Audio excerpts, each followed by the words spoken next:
परम सत्यम सर्वाधार सतवचन विषय न कर्म सिद्धि यानी अहिंसावाद।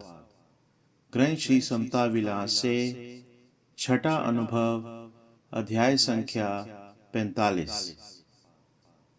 सदगुरुदेव जी वचन में फरमा रहे हैं, जीवन यात्रा में हर एक जीव कुछ न कुछ मनोरथ धारण करके सूक्ष्म वृत्ति द्वारा और प्रत्यक्ष रूप में यत्न करता ही रहता है, मगर निर्मल शांति को प्राप्त नहीं होता है।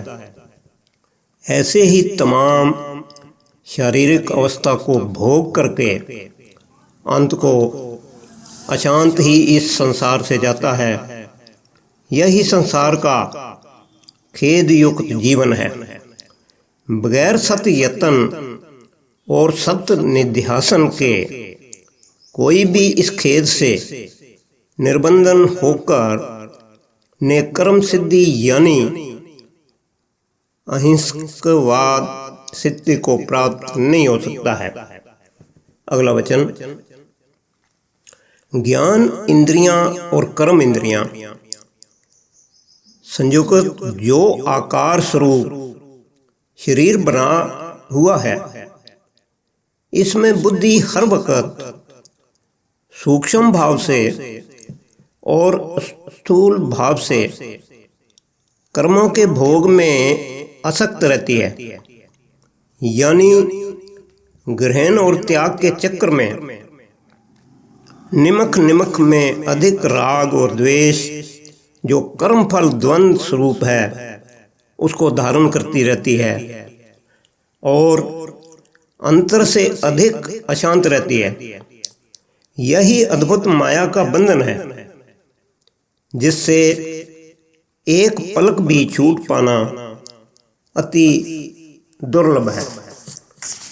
अगला वचन, कर्म सागर रूप देह का आकार है और पलक पलक विके कर्म तब्दीली में रहते हैं। नाना प्रकार के कर्म फल द्वंद स्वरूप को प्रगट और लीन करते हैं। यही सूक्ष्म स्वरूप में उत्पत्ति और प्रलय का खेल है।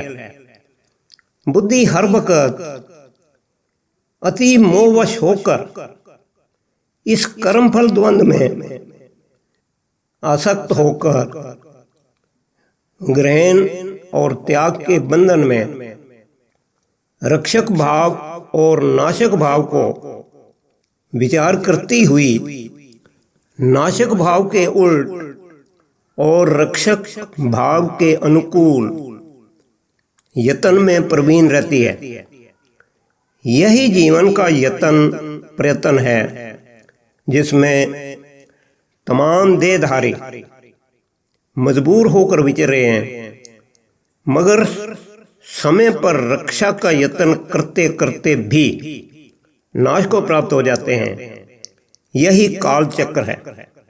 अगला वचन, ऐसे कर्मफल द्वंद के अद्भुत चक्र से छुटकारा हासिल करना ही नेकर्म सिद्धि अहिंसावाद यानी नेखेद सिद्धि है, जो परम वैराग और सत्याग्रह के बल से प्राप्त होती है।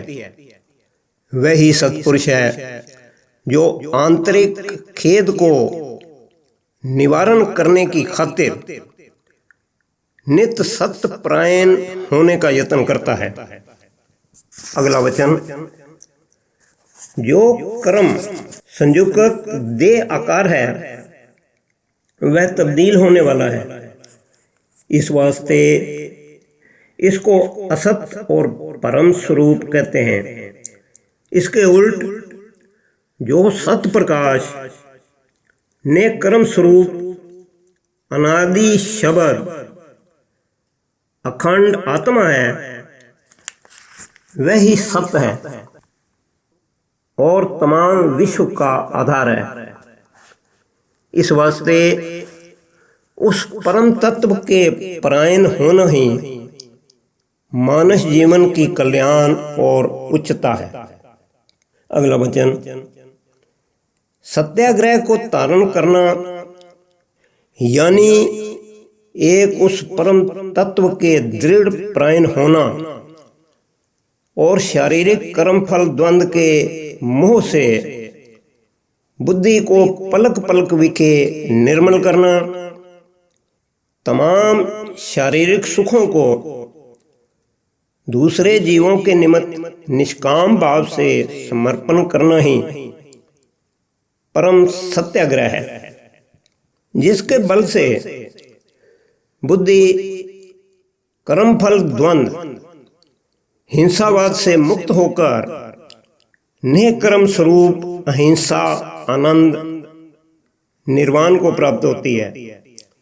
यही अवस्था परम धाम है।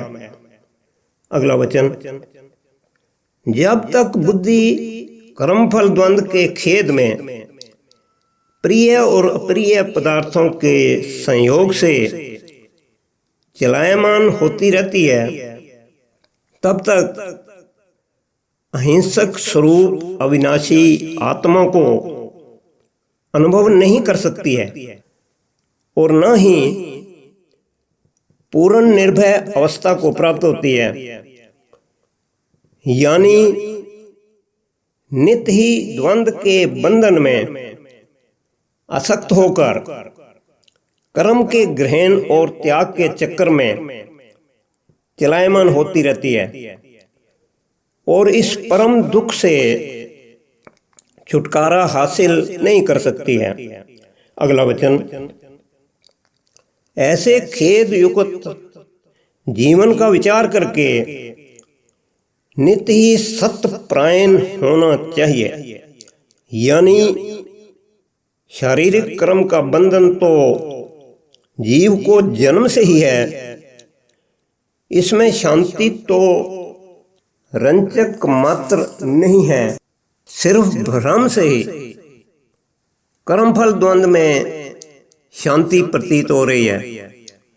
ऐसे मंद निश्चय से ही अंधकार दर अंधकार की तरफ तमाम जीव दौड़ रहे हैं, यानी वासना के अधिक जाल को फैलाकर अति दुखित हो रहे हैं। ओम ब्रह्म सत्यम सर्वदा।